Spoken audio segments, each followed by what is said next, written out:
अस्सलाम वालेकुम जी। Welcome to doctor Imran official. और आज की वीडियो में खुश आमदीद नाजरीन। आज की जो वीडियो है इसमें हम डिस्कस करेंगे कि जो सर्विकल नर्व्स C1 और C2 हैं, अगर वो डैमेज हो जाएं तो उनकी वजह से कौन कौन से प्रॉब्लम्स हो सकते हैं।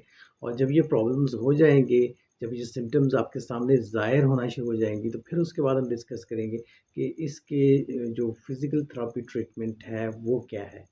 तो अब सबसे पहले तो हम आते हैं कि जो सर्विकल नर्व C1 और C2 ये कहाँ पर लोकेट होती है।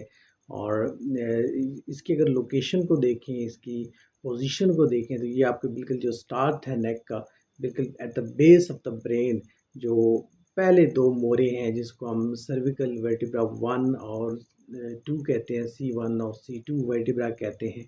ये वहाँ पर उनके अंदर से ये निकल रही होती हैं, ये नर्व्स, इसको हम C1 और C2 नर्व कहते हैं, यानी कि सर्विकल नर्व C1 और C2 कहते हैं।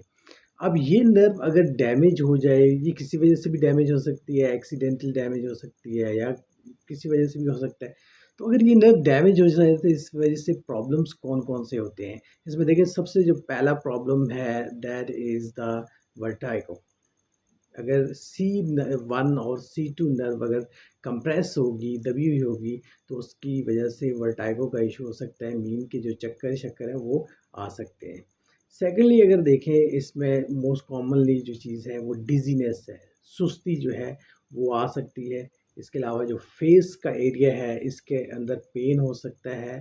आर्म का जो एरिया है, जो बाजू का एरिया है, उसमें भी पेन हो सकता है।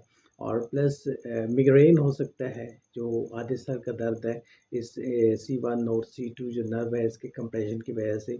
और फिर अगर देखा जाए तो हेडेक जो है वो भी मोस्ट कॉमन सिम्टम्स हैं इसमें। और एक और सिम्टम है जो बहुत ज़्यादा होती है C1 और C2 के कंप्रेस होने की वजह से, वो है टिनिटस। टिनिटस क्या होता है? टिनिटस कहते हैं कानों के अंदर घंटियाँ बजना। फीलिंग्स ऐसी होती है लेटे हुए कि जैसे कानों के अंदर घंटियाँ बज रही हैं, तो ये भी इसकी सिम्टम्स हैं।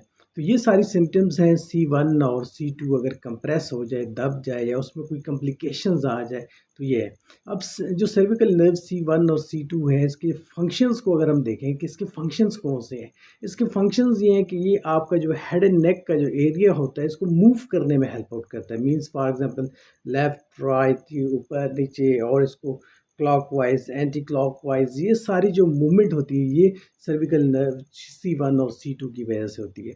अब इनके ये कॉम्प्लिकेशंस आ जाती हैं, और इन कॉम्प्लिकेशन की वजह से हमारी जो मूवमेंट होती है वो रिस्ट्रिक्ट हो जाती है, और ये सिम्टम्स सारी हमारे सामने आती हैं। तो उसमें फिर क्या करना चाहिए? उसमें डेफिनेटली आप डॉक्टर से कंसल्ट करेंगे। और अगर फिजियोथेरेपी के हवाले से देखें तो फिजियोथेरेपी में इसकी जो ट्रीटमेंट है वो मैं आपको इस शॉर्ट से वीडियो में बता देता हूँ कि इसका आपने एक्सरसाइजेस कौन सी करनी है। सबसे पहले तो आपने ये इसकी एक्सरसाइज करनी है, ऊपर लेके जाना नेक को, और फिर नीचे लेके आना। आप कम से कम इसको 10 टाइम्स इसको रिपीट करेंगे।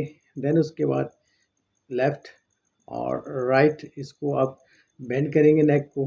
ये करने के बाद फिर आप जैसे ऊपर देख के ना, ऐसे करके आपने इसको क्लॉकवाइज, यानी कि बिल्कुल सीधा, और फिर एंटी क्लॉकवाइज आपने इसको घुमाना है।